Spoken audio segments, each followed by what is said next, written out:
श्रीमद्भागवत तृतीयस्कन्धम्। ॐ नमो भगवते वासुदेवाय। नारायणं नमस्तुत्य नरं चैव नरोत्तमं देवी सरस्वती व्यासं ततो जयमुदीरयेत्। मूककरोति वाचालं पङ्गुलङ्घयति गिरिं जकृपातमहं वन्दे परमानन्दमाधव। प्रथमोऽध्यायः। श्रीशुक उवाच।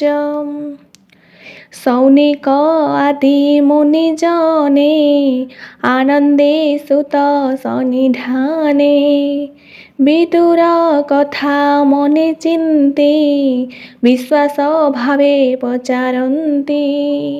हे सुत तुम्भर वचन शुणि संतोष आम्भमन। से कुरु विदुरर वाणी आम्भे तुम्भरु मुख शुणि। हृदु छाड़िबु भव व्यथा विशेषी कह तार कथा। सर्वसंपद छाड़िबने किं पाप शिला दुख मने। अनेक तीर्थ देई मने पृथ्वी कला पर्यटन। मैत्रेय मुनिଙ୍କ संगर एकान्ते आध्यात्म विचार।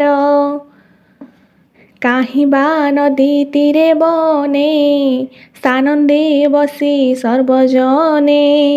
संतोषे विदुरर आगे मैत्रेय मुनि अनुमार्गे। बोइले बदरिकाश्रमे मैत्रेय मुनि अनुमाने। कहिले तत्त्वसार वाणी जेणु संसारु तरे प्राणी।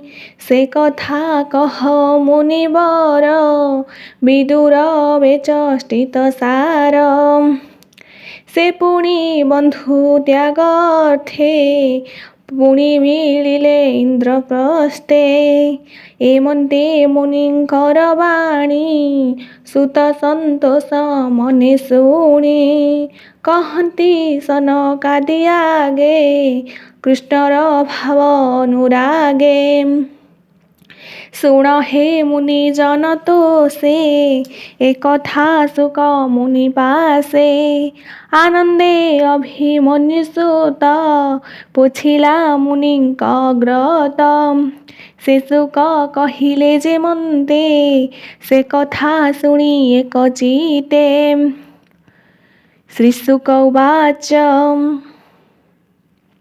शुक कहन्ति भाव भरी शुण परीक्ष दण्डधारी। से धृतराष्ट्र जेतेबेले निष्ठुरहीन बुद्धि हेले।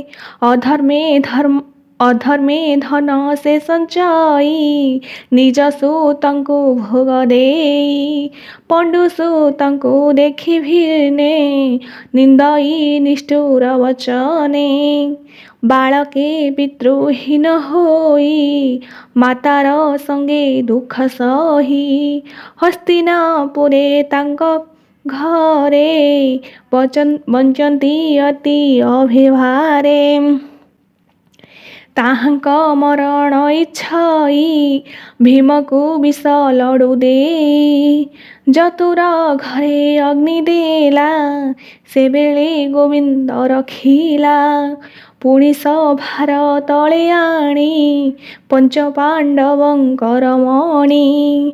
केश आकर्षि बाहुबले विवस्त्र कले सभा तले।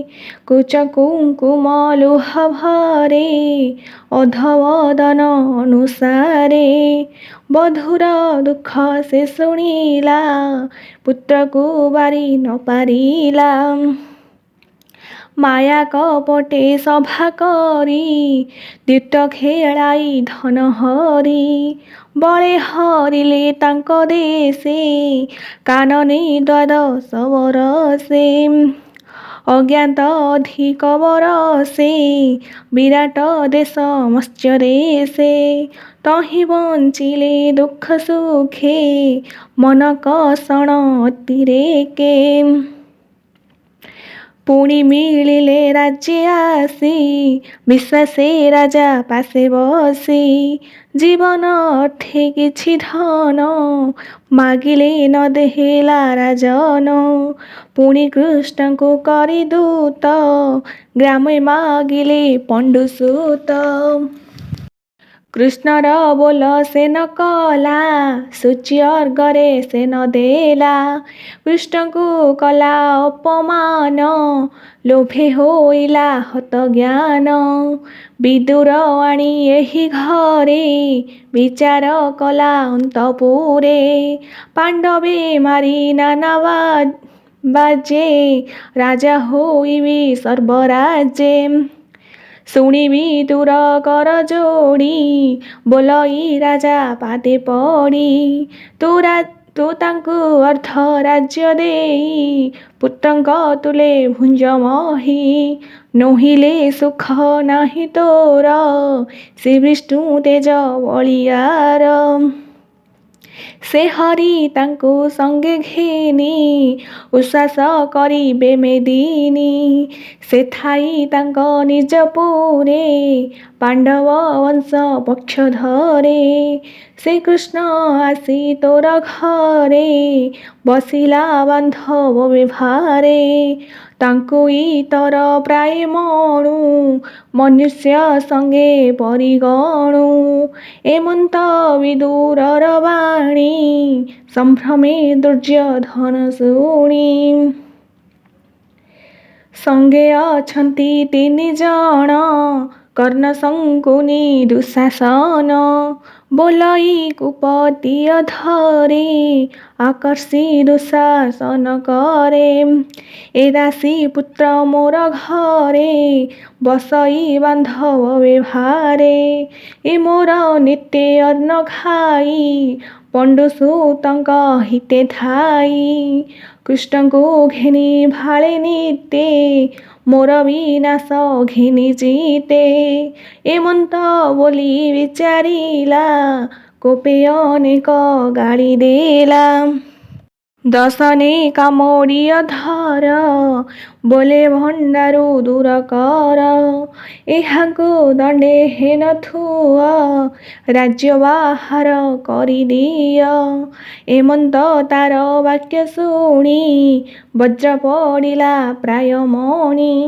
ଏମନ୍ତ ନିଷ୍ଠୁର ବଚନ ଶୁଣି ହୋଇଲା ହତ ଜ୍ଞାନ ଜ୍ୟେଷ୍ଠ ଭ୍ରାତାର ତୁଲେ ଥିଲା ରାଜା ହିଁ ଆଶ୍ୱାସନ କଲା ତକ୍ଷଣେ ଉଠି ସେ ବିଦୁର ଚିତେ ଚିନ୍ତଇ ଚକ୍ରଧର ବିଷ୍ଣୁର ମାୟା ବିଚାରିଲା ତକ୍ଷଣେ ମନସ୍ତେ ପଶିଲା ସମ୍ପଦ ତୁଚ୍ଛ ପ୍ରାୟ ମଣି ମନେ ଚିନ୍ତଇ ଚକ୍ରପାଣି ହସ୍ତିନା ନଗରୁ ବାହାର ତୀର୍ଥ ମନେ ସେ ବିଦୁର ମିଳିଲା ଯାଇ ଘୋରବନେ ଭ୍ରମଇ ଋଷି ବିପ୍ରସ୍ଥାନେ ମନେ ଚିନ୍ତଇ ତୀର୍ଥଗତି ହରି ଭକତେ ଚାହିଁଥାନ୍ତି ନିରାଶ କରି ଆତ୍ମମନ ଗ୍ରାମ ପାଟଣା ଉପବନ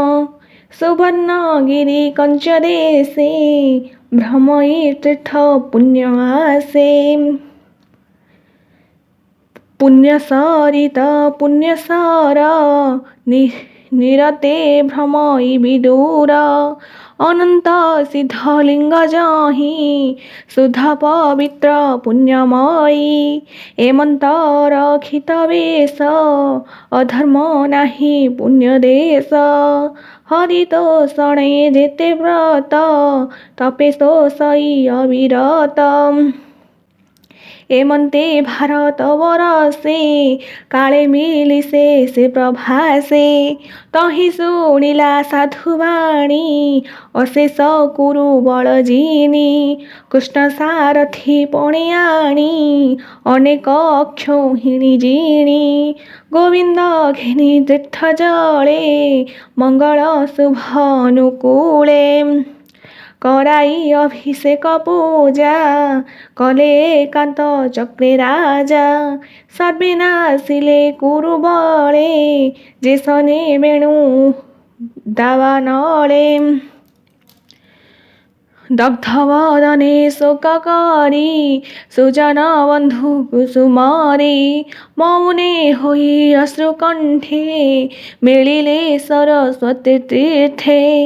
ଯାହାର ତୀର୍ଥେ ଏକାଦଶେ ତୀର୍ଥେ ସେବନ୍ତି ପୁଣ୍ୟ ଦେଶେ।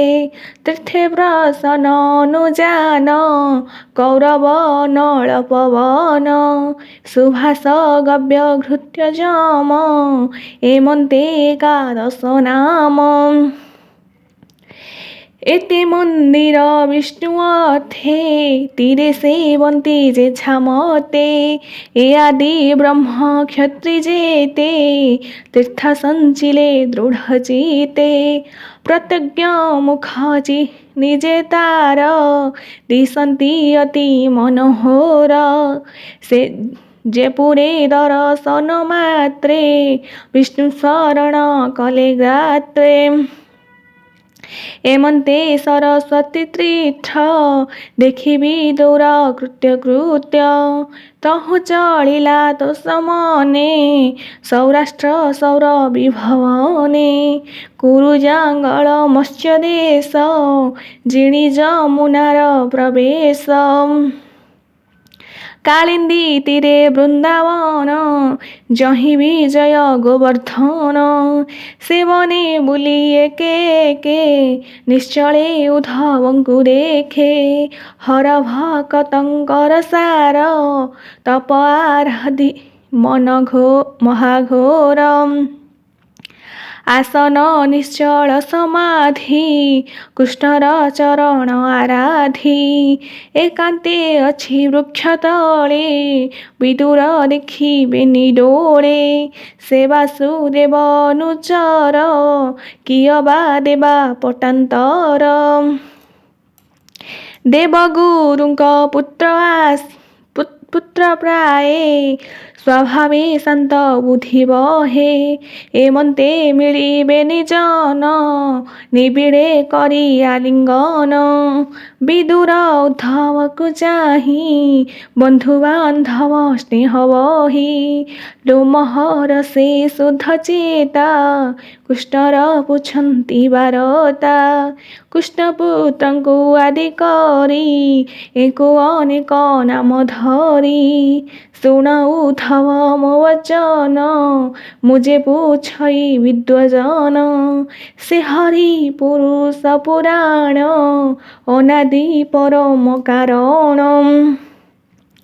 ଧରଣୀ ଭାର ନାଶ ଅର୍ଥେ ମନୁଷ୍ୟ ଦେହ ଏ ଜଗତେ।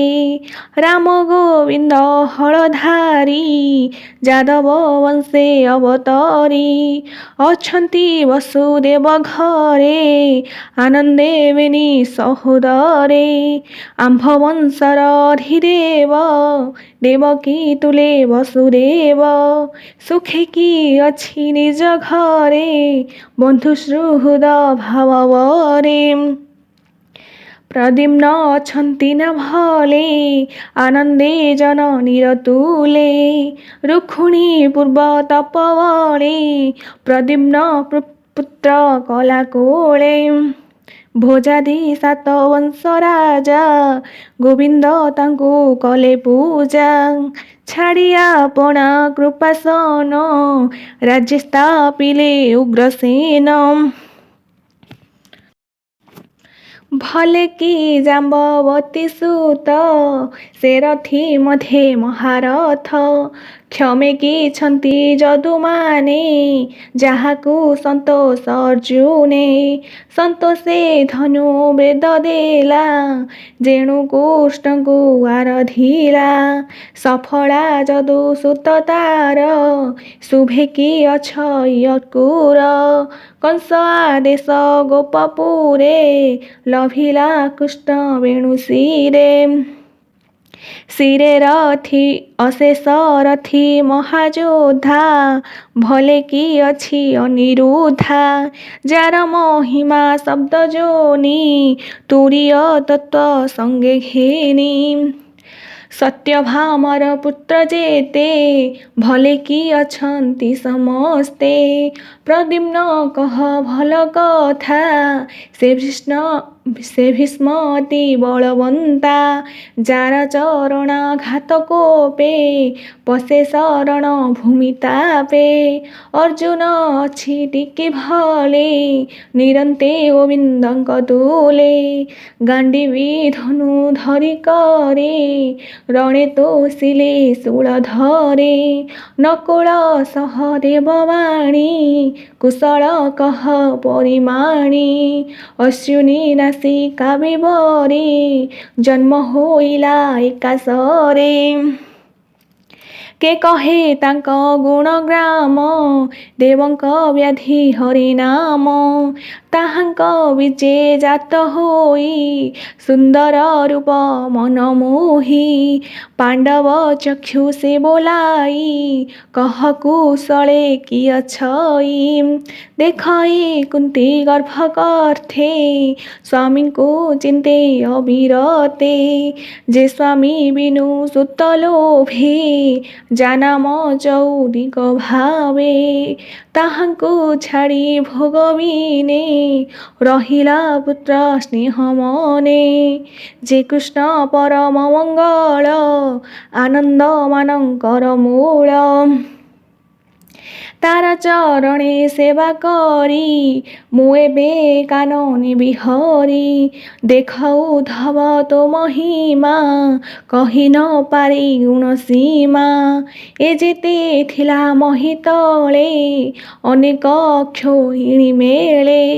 ତାହାଙ୍କୁ ମାୟାରେ ସଂହାରି ହେଲେ ତ୍ରିଭୁବନ ଉଦ୍ଧାରି।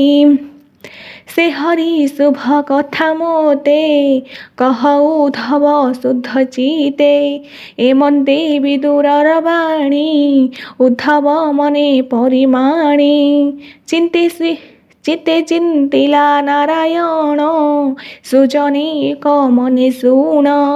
ହରିଚରିତ ଶୁଦ୍ଧା ରସ କହିଲେ ଜଗନ୍ନାଥ ଦାସ। ଇତି ଶ୍ରୀମଦ୍ଭାଗବତେ ମହାପୁରାଣେ ପାରମହଂସ୍ୟା ସଂହିତାୟା ବୈୟାସିକ୍ୟା ତୃତୀୟସ୍କନ୍ଧେ ବିଦୁର ଉଦ୍ଧବ ସଂବାଦେ ନାମ ପ୍ରଥମୋऽଧ୍ୟାୟः ସମ୍ପୂର୍ଣ୍ଣम्।